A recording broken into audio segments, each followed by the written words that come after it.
Thanks, Joel. Really appreciate it. You basically stole all of my talking points for the intro, so I won't talk for too long.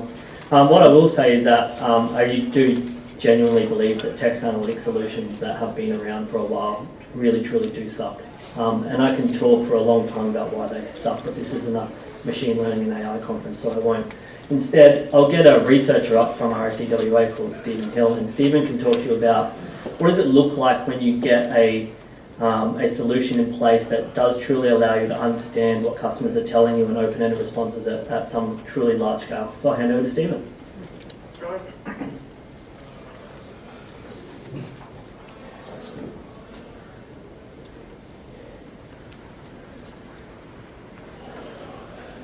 More slides here, Ryan. So for those not familiar, RAC is the Royal Automobile Club in WA, so very much like RACV or NRMA over here in New South Wales.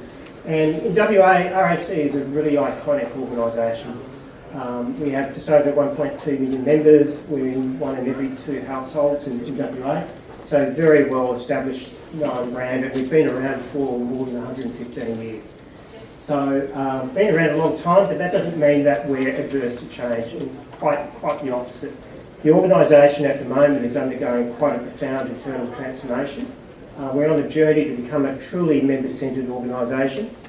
We've recently relaunched with a unifying purpose across the group to be the driving force behind a better WA, and we have a new mission to provide great member experiences. And these are really lofty ambitions for an organisation that's consistently rated as the most valued organisation in WA, and has a real track record of providing excellent customer service. But as a leader of the research team, we thought that we could, we're on board for this journey. We thought that we have a real role to play. In fact, we felt as though we could be on the front foot and really leading this transformation internally in the organisation. And one of the first things we did is that we rebranded. We changed our name from Market Research to Voice of Member. And that was a very symbolic and a very deliberate change, because we wanted to bring the member back into the organisation. We felt as though the organisation had lost touch with its members, and we thought that we had a real role to help do that. So a number of changes to the program, but certainly more than just simply rebranding. We developed an online research community with our members. We have a lot of members that are really engaged, that want to have that two-way conversation and dialogue. So we developed an online community called RAC Members Voice, and we reignited our member opinion panel. So we're very fortunate. We've got an online panel of over 100,000 members that give up with their time. So we try to leverage that panel more for co-creation and collaboration activities. So a lot more bringing members into the organisation, working with them and helping to understand those members. But what I want to talk about today is how we're using Kapiche to drive a more of an outside-in approach to a lot of our quantitative research. So we still do have a lot of tracking studies, and in particular we've got a really large-scale voice of member or member experience program. So just by way of a quick background, this is a really large established program within the group. It started in 2008, so we've been measuring member experience for 14 odd years, and over that time it's grown immensely. So we're now managing 19 continuous tracking studies across almost 30 different touch points, and across a very diverse range of products and services. So beyond the sort of traditional roadside to insurance, we now have a big parks and resorts travel business, auto servicing, into mobile tyres, fixed tyres, investment, member benefits, so it's quite broad and very varied. And like most of these programs, we have a lot of data, and I mean a lot of data. Lots of KPIs measuring from frontline employees all the way up to the boardroom level, lots of comments, trends, attribute data, and like most of these sorts of programs, they tend to grow in weight over time. No one wants to get rid of anything. Everything's got precious historical data, but because we have KPIs, we've got to measure performance against all these teams. So an example would be roadside assistance. If you're stuck on the side of the road, you call our contact centre. So you've got a team that you deal with there. If there's a delay, there's a delay team that contacts you. There's a dispatch team, there's a logistics team, there might be a patrol that turns up to you. Then there might be a tow, a battery guy. So you have all these teams that are involved in delivering the experience, and of course all these teams want their little piece of that survey. So you end up with a 15-minute survey with a whole raft of attribute-style questions that are used for KPIs. And really, it ends up becoming very unwieldy. You've got lots of data, no one can really make sense of it, and they can't find that insight and actually make any tangible actions as a result. Having said that, it has been working to date, and you can see here clearly there's a trend, it's an improvement over time. So the program is helping to deliver better member experiences, although we are seeing it is starting to tail off a little bit and starting to flatline as we sort of have developed those quick wins and embedded the program within the organisation. So great track record, but we still feel as though we can do better. Which is where we get to this question. Do we truly understand what's important to our members? Or are we just listening to feedback about what we think is important to them? And that gets back to our point where we have surveys that are 15 minutes long. We're asking attributes of all sorts of different stages throughout the experience. We're expecting our core members to remember every minute detail of that experience and then provide an assessment and a rating against all of those aspects. And a lot of those measures are very internally developed. So we looked for inspiration, and I came across a TED talk by a bloke called Daniel Kahneman, which I'm sure most people would have heard of. He's a Nobel Prize winner for economic sciences, I think. If you haven't seen his TED talk, I really recommend that you have a look at it. What he talks about here is about the concept of two selves. There's an experiencing self and a remembering self. And most of you here today, as you're listening to me speak, you're in the experiencing self. You're experiencing and you're listening to what I'm saying. But I can guarantee when you get home, you're probably not going to remember 90% of what I actually said. The reality is that most of what you experience, you forget. It's lost forever. What gets remembered as a remembering self is sort of peaks in those experiences. So intense moments, peaks and troughs, and also potentially the ending as well. And this was a real sort of epiphany moment for us because with our member experience program, what we're trying to do is we're trying to drive greater member loyalty. That's the outcome that we're interested in. And we re-envisioned our program to think about, well, how can we identify those key moments in member experiences that people have put into memory? Because they're not going to remember every element of this experience. So there's no point asking them all these questions. So we're interested in what are they taking out of that experience, what are they committing to memory, and how is that actually driving their future behaviour. And we did a lot of experimentation, but we came up with a technique where we're trying to capture member stories of those events as a way of trying to get a richer memory of that experience and richer free text. And certainly we did. By changing our open-ended questions and getting members to tell stories, we were flooded with stories. And the problem then came to us is how do we analyse all this data? We're getting 100,000 plus member stories each year. How do we make sense of it? Because we're a small team, we don't have huge resources. So enter Kapiche. So what I'm going to do now is just show you 3 examples of how we're using Kapiche to help drive better experiences. One of the great features of Kapiche is that you can load up a lot of text, free text data into the program, and within minutes it will give you a visual map, a storyboard like this, that is showing what are the key concepts or words that have meaning in the data and how they linked semantically to each other.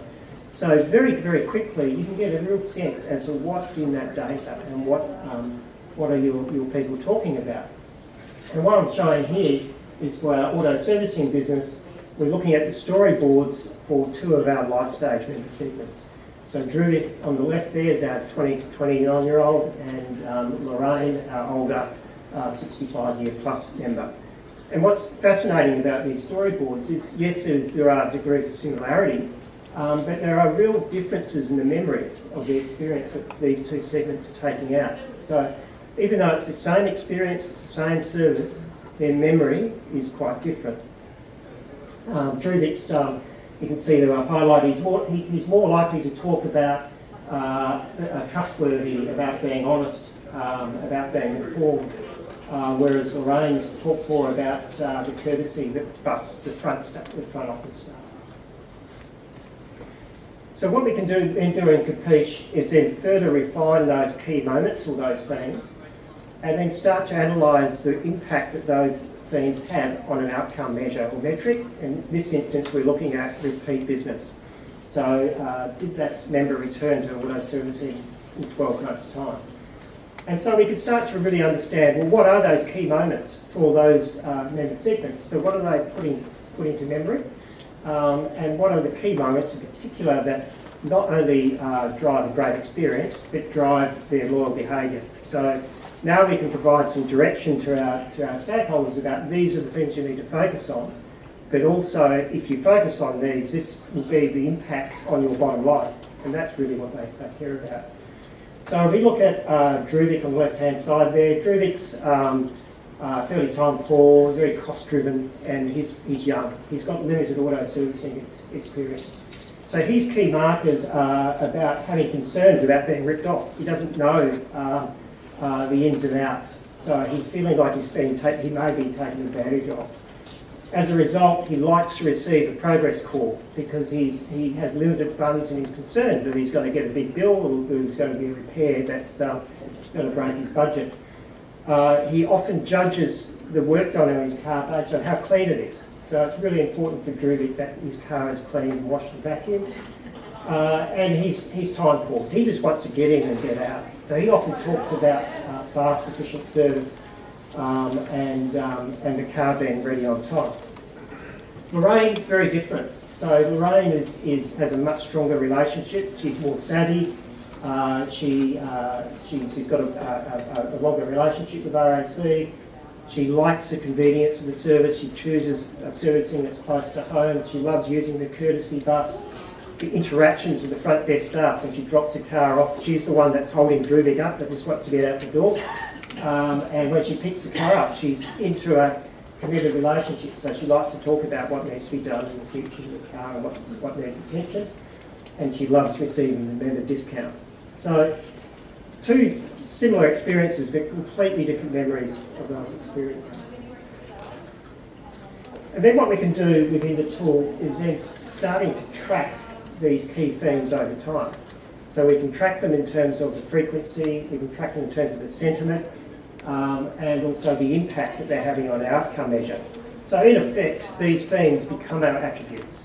So we are being truly member-led because they're driving the conversation. They're driving our measures. We're not relying on them reading something that we think is important to them and then thinking in their mind, how does that relate on their scale? This is purely just based on their free text feedback.